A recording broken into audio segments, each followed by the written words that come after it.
Our next speaker is Tom Thornton. Tom is a licensed professional engineer with Hatch Mott MacDonald, a civil engineering firm based in Millburn, New Jersey, with offices throughout North America. Tom has served as a municipal engineer for the Borough of Avalon since 2003. Tom was a leader in critiquing the FEMA flood maps that were issued quickly after Superstorm Sandy, and assisted and developed science-based arguments that resulted in significant reductions in the velocity zone along the Jersey coast. Tom?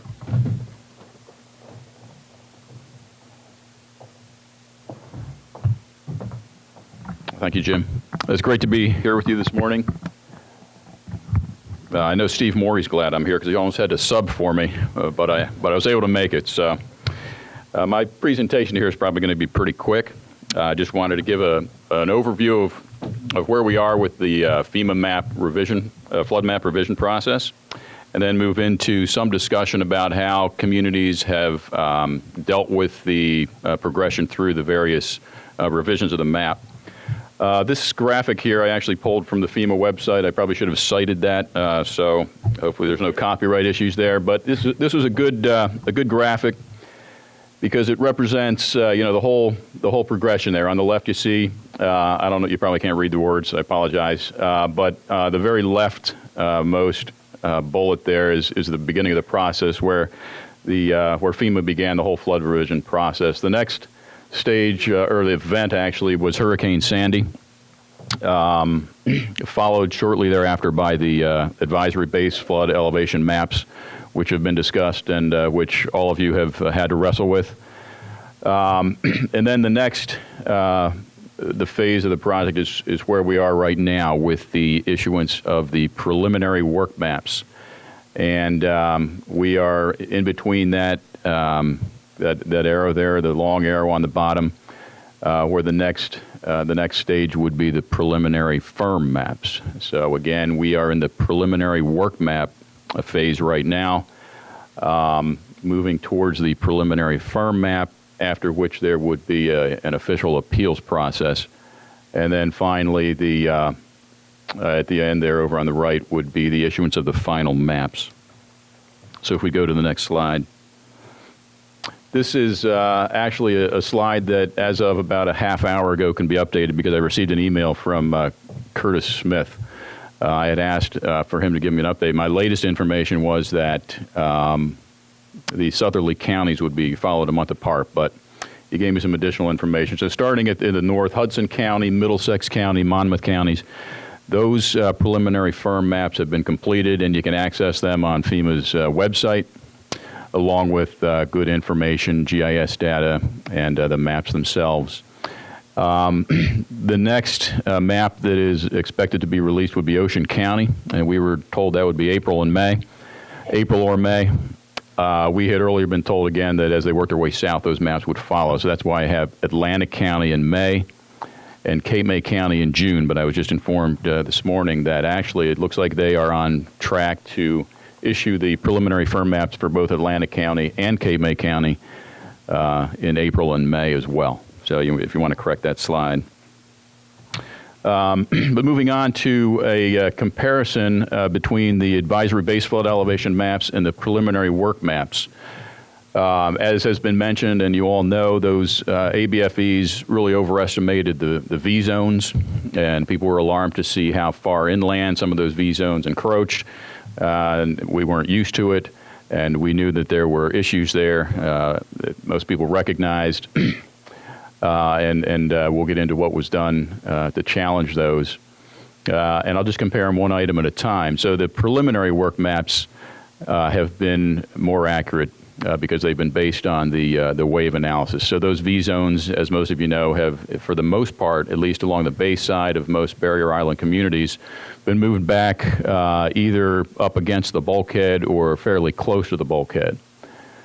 The ABFE maps, as I mentioned, did not include an overland wave analysis, and that's why they were so overly conservative, whereas the preliminary work maps have taken that into account using various models that FEMA and their partners use. The ABFE maps themselves did not have the actual transects on them on the hard copies of the maps. The transects are the lines, the cross sections through the island or the community that FEMA used to assist them with the development of the various flood zones. With the issuance of the preliminary work map, those transect locations are actually shown, along with some helpful points along the transect indicating what feature or zone is in that particular location. The ABFE maps, you could also get GIS data from FEMA's website, which was very helpful.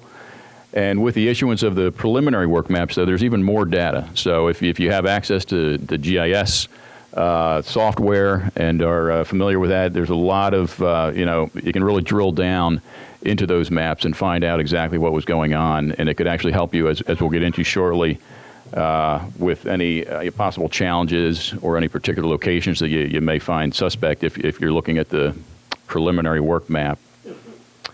And both of these processes, FEMA has been very receptive and good about listening to our concerns and accepting these informal appeals that have been made or challenges, and they've been very responsive. I think they're a little overwhelmed at this point, but they've been good to work with. This actually, I wish I had a. Actually, this is a cordless mic, so maybe I'll just go over here and just briefly show an example of a difference between the ABFE map and the preliminary work map. Again, you can't see the text, but this is on the left you see the advisory base flood elevation map, and on the right you see the preliminary work map. This is a section of town in Avalon between, to the north, about 40th Street, going down to 57th Street along the bay. And you can see on the left here, the red represents the V zone, which encroaches into, about a block, up to a block inland from the waterway. Whereas in the preliminary work map, you see that same area now is all is green, which in fact is a AE9 zone and an AE8 zone. So there's a significant reduction in the V zone. And some other interesting features.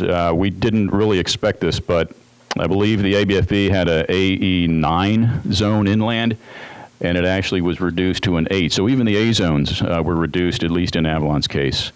And I don't know how visible it is from here, but there's some areas which are not even shaded yellow. Those are not even in the flood zone at all. So that was also a surprise. In some cases, it's pretty dramatic. This area here at the end of Fifth Avenue was actually, I think, a V13 zone. But after the overland wave analysis, it was actually not even in an A zone. So sometimes there can be significant changes within the community as a result of the overland wave analysis and the preliminary work map.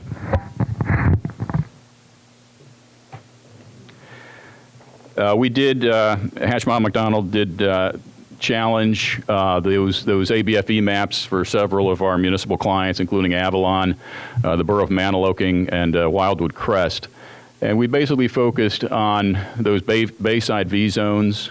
And again, I think a lot of people recognize that it was very unlikely that we'd have these 3-foot waves coming off of the bay in a typical, even a severe storm event.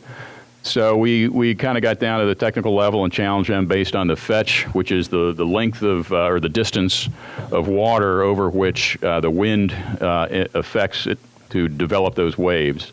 In some cases, that fetch was so short that it really was not possible for waves of that size to develop.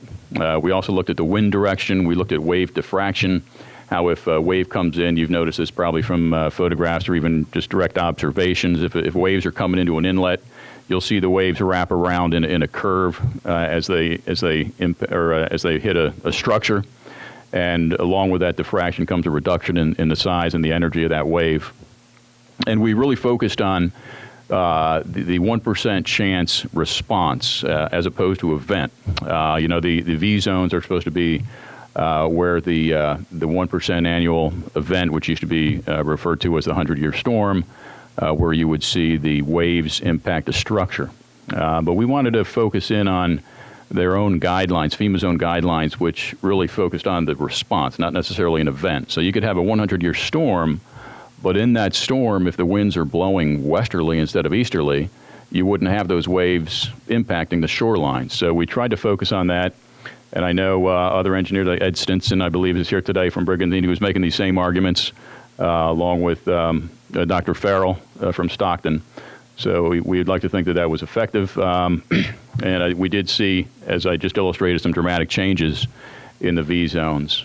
Moving forward now, we're in the preliminary work map phase, and although the V zones have largely been reduced, there's still, at least in Avalon's case and the Manaloking's case, areas along the fringe, along the bay, where that V zone really doesn't stop at the bulkhead.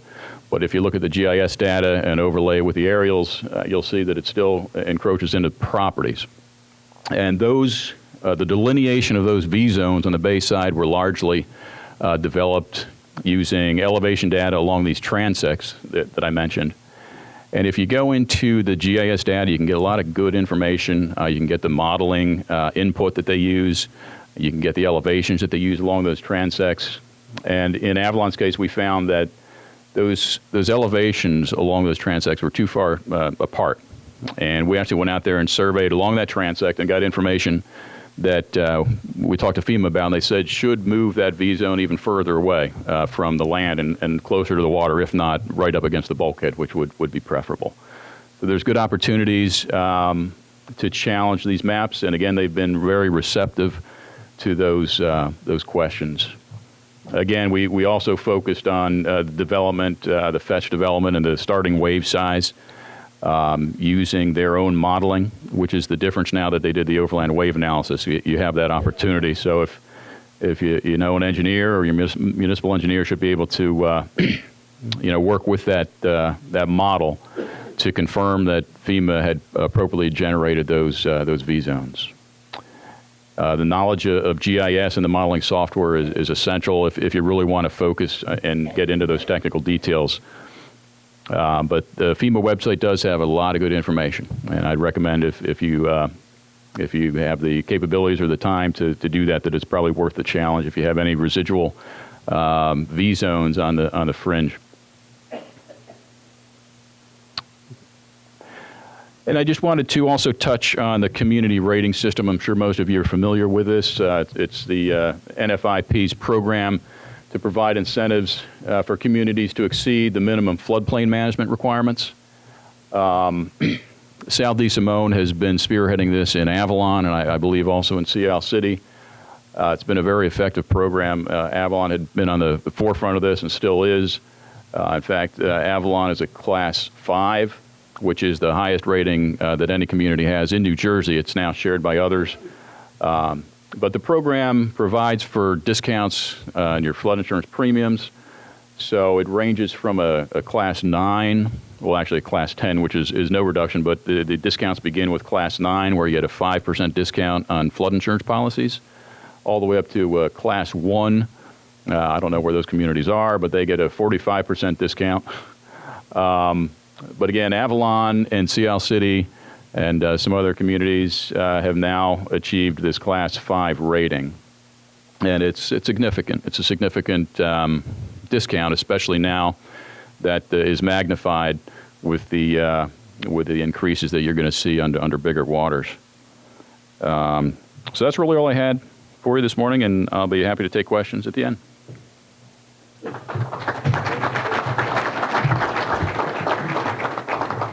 Okay, thanks, Tom.